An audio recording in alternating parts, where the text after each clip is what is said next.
کبھی بھی کسی سے اپنی ویلیو اپنی قدر اس طرح ہاتھ جوڑ کے نہیں کروائی جاتی کہ مجھے اٹینشن دے دو، مجھے ٹائم دے دو، میں مرا جا رہا ہوں تمہارے بغیر، میں تمہارے بغیر رہ نہیں سکتا. نہیں، اگر آپ اس طرح دوسرے کے ساتھ بات کرتے ہیں تو دوسرا آپ کو مزید ٹارچر کرتا ہے. دوسرے کو پتا چل جاتا ہے کہ یہ شخص ایسا ہے کہ اس کو میں ڈور میٹ کے طور پر ٹریٹ کر سکتا ہوں، اس کو میں جس طرح مرضی ٹریٹ کروں، اس کی اوقات یہ ہے کہ اس نے میرے آگے ہاتھ اس طرح باندھنے ہیں. تو یہ تلخ باتیں ہیں، مگر اس بات کو اپنے مائنڈ میں رکھیں کہ ہم خود دوسرے کو الاؤ کرتے ہیں کہ آپ ہمیں اس طرح سے ٹریٹ کر سکتے ہیں، کیونکہ پہلے ہی اس کا بیہیویئر کچھ اس طرح کا ہوتا ہے کہ وہ ہمیں امپورٹنس نہیں دے رہا ہوتا. مگر جب ہم اس کے وہ امپورٹنس میں نہیں دے رہا اور ہم اس کا ہاتھ اس طرح جوڑتے ہیں کہ بھئی ہمیں تم امپورٹنس دو، ہماری ویلیو کرو، مزید دوسرا شخص آپ کو ٹارچر کرتا ہے. کیوں؟ کیونکہ اس کو پتا ہے کہ اس کی کوئی سیلف رسپیکٹ نہیں ہے، اس کو پتا ہے کہ اس کی کوئی ڈگنیٹی نہیں ہے، اس کو پتا ہے کہ میں جس طرح مرضی اس کے ساتھ بات کروں اس کو کوئی فرق نہیں پڑے گا، یہ پھر بھی میرے آگے ہاتھ اس طرح جوڑے گا. تو خدا را میرے پاس بے شمار کیسز آتے ہیں کاؤنسلنگ کے لیے، وہ کہتے ہیں کہ دوسرا شخص میں ٹائم نہیں دے رہا، ٹینشن نہیں دے رہا. تو میں کہتا ہوں کہ آپ آگے سے رسپانس کیا تھا؟ تو کہتے ہیں کہ ہم اس کو 100 میسج کر چکے ہیں آج کے دن میں، یعنی ہم بار بار اس کو میسج کرتے ہیں مگر پھر بھی وہ مجھے ٹائم نہیں دیتا. تو کیا ہوتا ہے کہ آپ سپیمنگ کرنا سٹارٹ کر دیتے ہیں، ہم دوسرے کو بار بار میسج کرتے ہیں، بار بار کالز کرتے ہیں کہ مجھے ٹائم دو، میرے سے بات کرو، مجھے اٹینشن دو، مجھے اسی طرح پیار کرو جس طرح تم مجھے پہلے کرتے تھے. تو دوسرا ٹارچر مزید کرے گا. تو یہ تقریباً ہر اس شخص کا جواب ہوتا ہے جو کہ میرے سے رابطہ کرتا ہے کہ ہم اس کو مزید میسج کرتے ہیں مگر پھر بھی وہ ہمیں رپلائی نہیں کرتا. ہم اس کو پھر میں اس سے پوچھتا ہوں آپ پھر کیا کرتے ہیں؟ تو وہ شخص مجھے کہتا ہے کہ میں پھر اس کو جو ہے نا وہ یہ لکھ کے بھیجتا ہوں یا بھیجتی ہوں کہ تم نے مجھ سے وعدے کیے تھے کہ میں تمہارے ساتھ رہوں گا، تم نے مجھ سے وعدے کیے تھے کہ میں تمہارے ساتھ ساری زندگی گزاروں گا، تم نے مجھ سے وعدے کیے تھے کہ میں تم سے کبھی الگ نہیں ہوں گا اور میں ہر مسئلے کو سالو کروں گا، مگر اب تم بدل گئے ہو. پھر اس طرح کے میسیجز، ایموشنل میسیجز کیے جاتے ہیں. سپیمنگ پہلے تو کی جاتی ہے کہ بار بار میسیج کیے جاتے ہیں، پھر ایموشنل میسیجز کیے جاتے ہیں، پھر غصہ نکالا جاتا ہے، اینگر میسیجز کیے جاتے ہیں.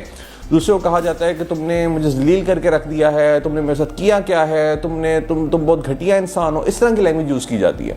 اب یہ جتنا بھی یہ اگر آپ اس کو سائیکالوجی کی نظر سے دیکھیں تو یہ ایک نیچرل ریئیکشن ہوتا ہے کسی بھی انسان کا کہ اس کو غصہ آتا ہے، وہ ایموشنل ہو جاتا ہے اور وہ سپیمنگ کرنا سٹارٹ کرتا ہے کیونکہ اس کا اپنے پہ قابو نہیں ہوتا. تو وہ دوسرے کو کنٹرول کرنے کی کوشش کرتا ہے. وہ سمجھتا ہے کہ شاید اس طرح کرنے سے دوسرا شخص مان جائے گا. اگر وہ مان بھی جائے، جس کے چانسز صرف 1% ہوتے ہیں کہ اگر وہ اس طرح کی آپ کی حرکتوں سے مان جائے یا آپ کو ٹائم دے دے، تو پھر بھی 1-2 دن کے بعد وہ دوبارہ وہی حرکتوں پہ اپنی واپس آ جائے گا. اس کی وجہ یہ ہے کہ آپ نے اس کو کوئی لوجک نہیں دی ہے. اس کی وجہ یہ ہے کہ آپ نے اپنی رسپیکٹ گین نہیں کی، آپ نے صرف اس کو بیک کیا، آپ نے اس کے آگے اس طرح ہاتھ جوڑے ہیں.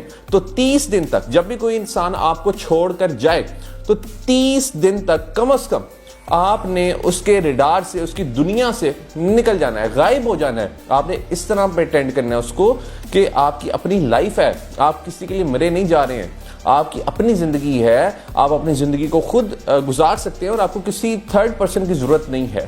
اس کے لیے آپ اکثر لوگ کیا غلطی کرتے ہیں کہ وہ سٹیٹس لگانا سٹارٹ کر دیتے ہیں، سیڈ سٹیٹس، کہ جی میں واٹس ایپ پہ سٹیٹس لگاؤں گا، میں اپنی ڈی پی ہٹا لوں گا تو دوسرے کو پتا چلے گا کہ اس شخص کا بہت برا ہوا ہے اور میں اپنے آپ کو جو مجنون شو کرواؤں گا تو دوسرا شاید میرے پہ ترس کھا لے. وہ بھی ہاتھ آپ جوڑ کے ہی اس کو کہہ رہے ہیں کہ مجھے تم اہمیت دے دو، مجھے تم امپورٹنس دے دو.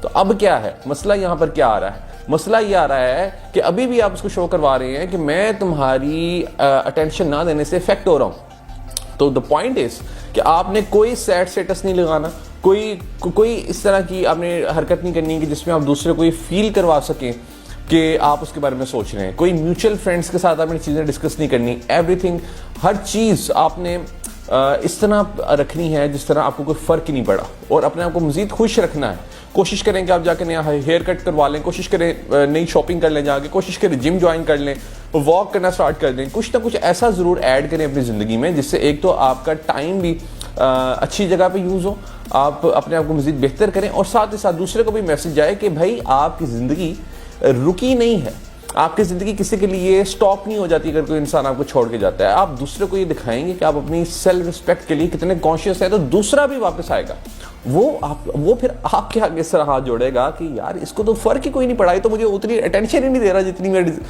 میں چھوڑ کے گیا تھا تو مجھے ملنی چاہیے تھی. تو دوسرا پھر حیران ہو جاتا ہے کہ اس کے ساتھ کیا ہوا. دوسرا پھر آپ سے بیک کرتا ہے کہ مجھے ٹائم دے دو, اور پھر آپ کی چوائس ہوتی ہے کہ آپ نے اس کو ٹائم دینا ہے یا نہیں. بال پھر آپ کے کورٹ میں آ جاتی ہے. سو یاد رکھیں کہ جب آپ کسی کے آگے ہاتھ اس طرح پھیلاتے ہیں, آپ بیک کرتے ہیں, کوئی رزلٹ نہیں نکلتا. اگر آپ کم از کم 30 دن کے لیے دوسرے کو اگنور کرتے ہیں, 30 دن کے لیے آپ اپنی زندگی جیتے ہیں, اپنے آپ سے پیار کرتے ہیں, تو یاد رکھیں کہ پھر وہی انسان آپ کو بیک کرتا ہے کہ خدا میری زندگی میں واپس آ جاؤ, اور وہ آپ کی اٹینشن کے لیے پھر بہت کچھ کر جاتا ہے. تو 30 دن کے لیے یہ کام کر کے دیکھیں, انشاءاللہ آپ اپنی رسپیکٹ کو واپس گین کر لیں گے. آل دی بیسٹ. اور اگر مجھ سے 1-to-1 کاؤنسلنگ چاہیے تو نیچے دیے گئے نمبر پر مجھ سے رابطہ ضرور کریں.